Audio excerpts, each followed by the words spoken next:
ثم جعلناك على شريعة من الأمر فاتبعها ولا تتبع أهواء الذين لا يعلمون.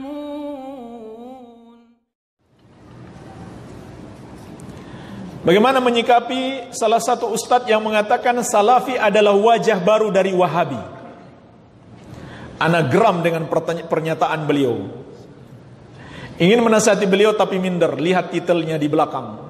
Ya. Jamaah sekalian, pertama, penamaan Wahabi ini adalah kesalahan dan kezaliman. Bahkan tidak memuliakan nama Allah. Wahabi itu mereka ambil dari nama Allah Al-Wahhab, yang maha memberi. Kemudian mereka sematkan kepada kelompok yang hendak mereka jelek-jelekan, adab yang buruk kepada Allah.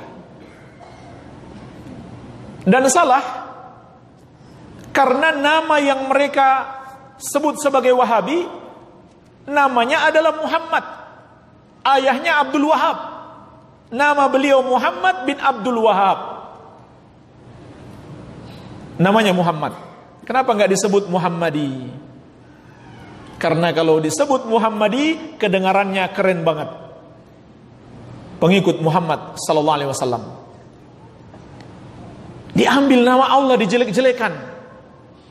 Nama Allah digunakan untuk menjelek-jelekan orang, Al-Wahhab. Jadi secara bahasa salah. Secara adab kepada Allah lebih salah lagi. Itu kata Syekh Muhammad Hamid Al-Faqih, seorang ulama Azhar, Al-Azhar yang ahlu sunnah. Kata beliau, salah menurut bahasa. Ini menurut bahasa saja salah. Yang kedua, Syekh Muhammad bin Abdul Wahab rahimahullah sama sekali tidak membuat aliran baru. Dan insya Allah kita berani menantang. Datangkan pendapat-pendapat beliau di buku-buku beliau yang berbeda dengan pendapat para ulama terdahulu. Enggak ada. Secara umum tidak ada. Dalam akidah maupun umumnya masalah-masalah fikih, beliau bermazhab Hambali. Dalam akidah beliau adalah akidah Ahlus Sunnah wal Jamaah. Akidahnya para sahabat. Baca buku-buku beliau. Aneh, buku-buku beliau banyak, tapi mereka tidak bisa membuktikan dalam karya-karya beliau yang menyimpang. Kitab Tauhid, Kitab Salasatul Usul, Kitab Al-Usulus Sittah yang alhamdulillah baru saja kita kaji, Kitab Al-Qawaidul Arba, Kashfus Syubhat, Risalah ila Ahlil Qasim. Ini kitab beliau khusus untuk membantah sebagian tuduhan-tuduhan mereka. Termasuk tuduhan suka mengkafir-kafirkan, itu beliau bantah di dalam kitab ini. Risalah ila Ahlil Qasim. Jadi memang tuduhan beliau suka mengkafir-kafirkan itu sudah ada sejak masa beliau hidup. Beliau sudah bantah, mereka masih tebarkan kedustaan itu.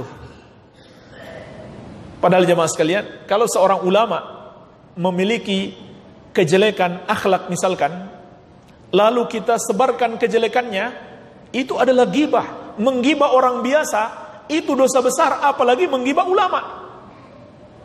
Kalau ternyata yang dijelek-jelekan itu tidak ada, maka itu namanya dusta. Tuduhan beliau suka mengkafir-kafirkan itu beliau bantah sendiri. Sampai beliau mengatakan, kalau kami tidak mengkafirkan orang yang menyembah di kuburan Ahmad Al-Badawi, yang menyembah kuburan Ahmad Al-Badawi, tidak langsung kami kafirkan. Kenapa? Belum tegak hujah atasnya, padahal perbuatan dosanya kekafiran. Apalagi mengkafirkan yang tidak melakukan kekafiran. Beliau menyatakan dengan jelas, berdoa kepada penghuni kubur adalah syirik. Ternyata beliau tidak mengkafirkan orang-orang yang berdoa kepada penghuni kubur di kuburan Ahmad Al-Badawi. atau di kuburan Abdul Qadir Al-Jailani. Tidak, beliau tegaskan di kitab Risalah Ilal Ahlil Qasim. Kenapa beliau tidak kafirkan? Karena belum tegak hujjah atas mereka. Perbuatan mereka beliau katakan kufur. Karena doa itu ibadah. Berdoa kepada para wali yang sudah wafat berarti beribadah kepada mereka. Terserah yang melakukan akui atau tidak. Tapi kenyataannya beliau katakan saya tidak mengkafirkan mereka karena belum tegak hujjah atas mereka. Apalagi dituduh mengkafirkan orang yang tidak melakukan kekafiran. Beliau sudah bantah sendiri sebenarnya. Cuman mereka tidak mau melihat bantahan beliau. Lebih mau mengikuti isu-isu yang tidak benar. Jadi buktikan di mana penyimpangan beliau yang menyelisihi akidah salaf, akidah Ahlus Sunnah wal Jamaah, sehingga pantas disebut aliran baru. Jadi beliau adalah seorang salafi, seorang Ahlus Sunnah, tidak berganti nama, tidak berubah bajunya. Beliau Ahlus Sunnah wal Jamaah, dan itu diakui oleh tokoh-tokoh mereka sendiri yang bersifat adil. Contohnya Syekh Wahbah Az-Zuhaili, salah seorang rujukan mereka, ahli fikih. Beliau mengakui Syekh Muhammad bin Abdul Wahab rahimahullah adalah seorang ulama pembaharu yang mengajarkan tauhid dan sunnah Nabi sallallahu alaihi wasallam. Syekh Muhammad Rashid Ridho, tokoh dari Mesir, juga mengakui. Termasuk Syekh Muhammad Alwi Al-Maliki, tokoh mereka yang di Makkah sudah wafat, juga mengakui Syekh Muhammad bin Abdul Wahab mengajarkan tauhid. Beliau tidak menyimpang, beliau tidak membawa ajaran baru. Jadi ini adalah tuduhan-tuduhan yang tidak berdasar, yang tidak bisa dibuktikan secara ilmiah. Wallahu a'lam.